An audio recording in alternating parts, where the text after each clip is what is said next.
Hey, what's up guys? Matt here once again, and I'm back to bring you guys another video. Today it's going to be on kind of a fun, interesting subject, a little bit random. We're going to talk a little bit about male genital piercings, okay? And we'll just kind of talk about a few of the most common male genital piercings and their functions and just some basic information about them. Alright, so I'm not going to talk about all the male genital piercings because there's a lot, but we're going to talk about the most common ones. And we were trying to figure out how we could do this for you guys and keep it YouTube friendly, and I think we came up with a solution. Our solution is this guy right here, all right? So, sorry, I asked for a fresh, clean banana, but I kind of got this rotten, old, brown one, but it's gonna do, okay? And it's gonna do the trick. So let's pretend this is male genitalia, okay? Pretty simple. I think we all can understand that, makes sense. I'm gonna draw a little circle around it, and this right here is gonna be the head. So hopefully we're all familiar with male genitals. That circle right there represents the head, okay? The tip right here is going to be the urethra, all right? All right, so let's get started.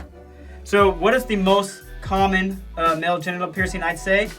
Prince Albert. And Prince Albert is also a great starter piercing. So if you're a guy and you're thinking about what piercing should I get for down there, a Prince Albert is a great one to start off with. The reason why it's really easy to get, you're piercing through the urethra and just behind the head. Now that tissue is paper thin, so it's really not that painful. I would say the most painful part is just when you have to slide the receiving tube through the urethra to pierce into. It's just uncomfortable, but it's actually a really easy one. That's a great piercing if you want to start off with. Just see if you even like having jewelry or metal down there, okay? Usually the most common jewelry to start off with for a Prince Albert is going to be a captive bead ring. 12 gauge, 10 gauge, usually around 3/4, maybe a 5/8, but I usually start my Prince Alberts out with 3/4. Never go below a 12 gauge or even a 10 gauge for any male genital piercing. So it's always going to be 12 gauge, 10 gauge. You can go bigger if you wanted to, but we'll leave that discretion up to you and your piercer. So we have the banana here, and just remember your captive bead ring is going to run right along here inside the urethra, out the urethra, come down below the head, and just kind of circle right there, okay? Does that all make sense? So hopefully you guys get that. Now with the Prince Albert piercing, I would definitely say the Prince Albert piercing is more for pleasuring him. So your partner usually is gonna feel the Prince Albert, but most guys that I've talked to and when I had mine, the pulling and tugging sensation is what feels good. So it's feeling good to the guy having the Prince Albert piercing rather than the partner. The second most common piercing you're gonna find on male genitals is gonna be a Frenum piercing. And the Frenum piercing is also a great piercing for starting out. It's a really easy piercing to get. All a Frenum piercing is just right below the head, and it's just through that skin, and it's usually going side to side. So it's going to be a barbell. Never really want to put a ring in there. It's kind of borderline a surface piercing. What it is, just through the skin, right underneath it. So a Frenum piercing is usually going to be around 12 gauge or a 10 gauge barbell, all right? You're never going to put a captive bead ring in there. So a barbell, it's going to go side to side, right behind the head. And I kind of like to put my first Frenum piercing right around where the circumcision line is, okay? So you want that kind of like riveted feeling. If you go too close to the head, then it just kind of like blends in with the head and your partner's not gonna feel that one.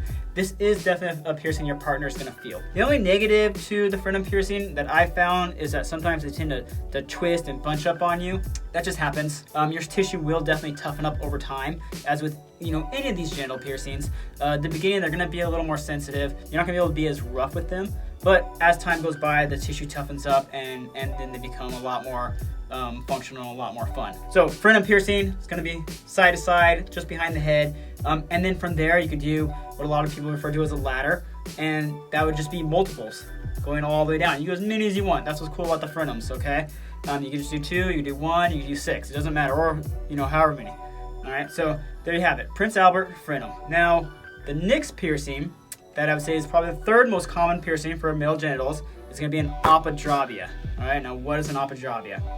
An Apadravya is going to go from the top of the head, right there, and at a slight angle down, and it's going to exit out the same hole as a Prince Albert. What's cool about this piercing is if you already have a Prince Albert, and say you enjoy it, and you want to step it up a notch, you can actually use the same hole as a Prince Albert and continue it on up through the head and turn it into an Apadravya. Apadravya, usually with the top ball of the Apadravya to sit right in front of the crown of the head. All right. Now the Apadravya piercing is definitely going to be more functional for your partner, and the reason for that is because it creates this nice little bump right on the head.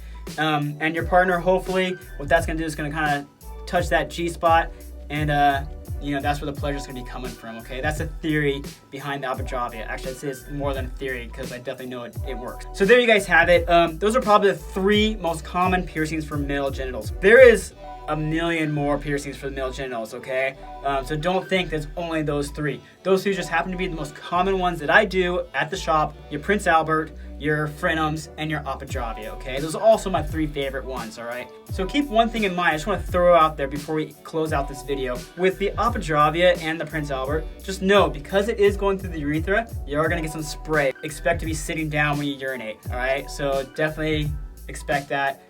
With, say, like the Apadravya or even the Prince Albert, sometimes you will eventually kind of figure out little tricks to kind of manipulate the jewelry to where you don't have to sit down every time you have to urinate, but definitely know that is part of genital piercing. So yeah, that's about it, you guys. Hopefully that was helpful, and hopefully that kind of helped explain a few of the piercings and their functions, and kind of helps you make a decision on what you're looking for out of a male genital piercing.